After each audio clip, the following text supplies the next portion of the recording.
Du portefeuille de l'État, à la territoriale, à la diplomatie, à l'indépendance de la justice et à l'instauration de l'État de droit qui sont un enjeu majeur pour notre nation.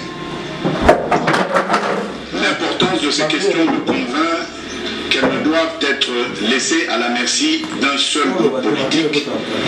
Elles nécessitent un large consensus national. Mes chers compatriotes, la tâche que vous m'avez confiée est immense. Elle comporte dans l'urgence les objectifs ci-après. Rétablir la paix là où elle est compromise et la consolider là où elle existe. Construire la démocratie. Organiser des élections crédibles dans les délais constitutionnels. Renforcer l'état de droit. Bâtir nos infrastructures.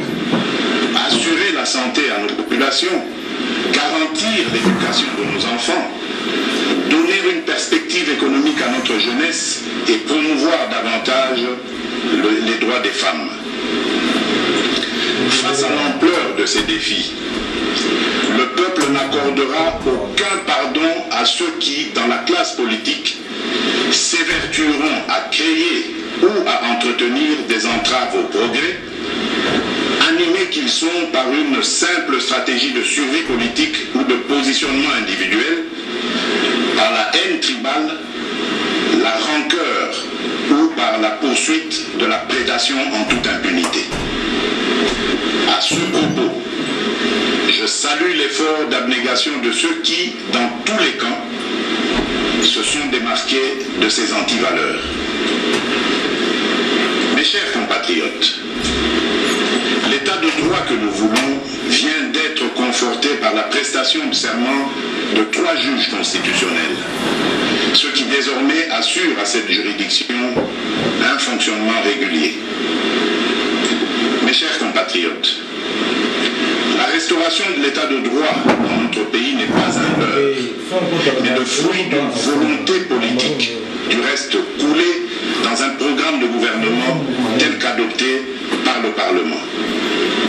Il demeure vrai que sa mise en œuvre énerve certains nostalgiques, habitués à l'impunité et au traitement de faveur.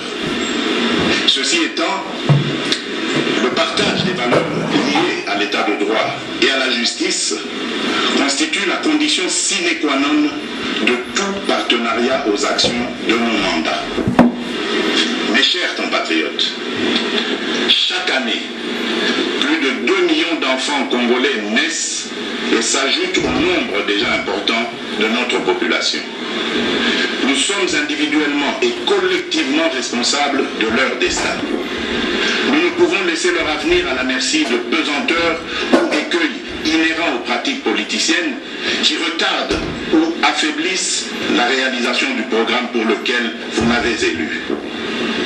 En tant que chef de l'État, représentant de la nation et symbole de l'unité nationale, j'assure par mon arbitrage, en vertu de l'article 69 de la Constitution, le fonctionnement régulier des pouvoirs publics et des institutions, ainsi que la continuité de l'État. je réitère l'engagement de mon serment de ne jamais faillir à cette mission sacrée et de ne jamais trahir le Congo.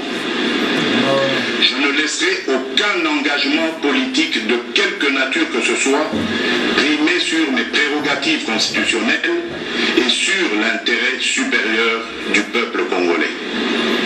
Je ne transigerai avec les intérêts supérieurs de la nation.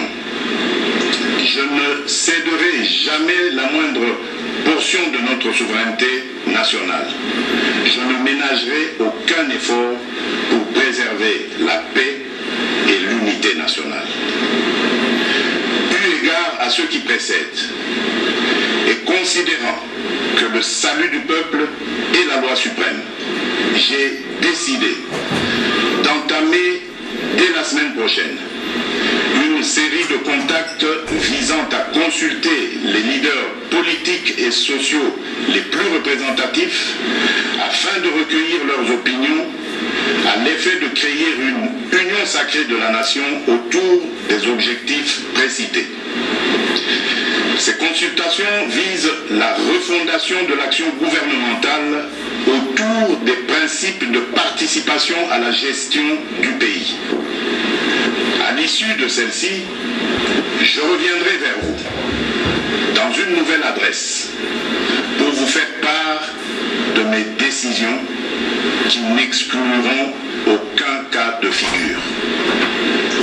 Debout, Congolais, prenons le plus bel élan pour un Congo fort, libre et prospère. Que Dieu bénisse la République démocratique du Congo. Je vous remercie.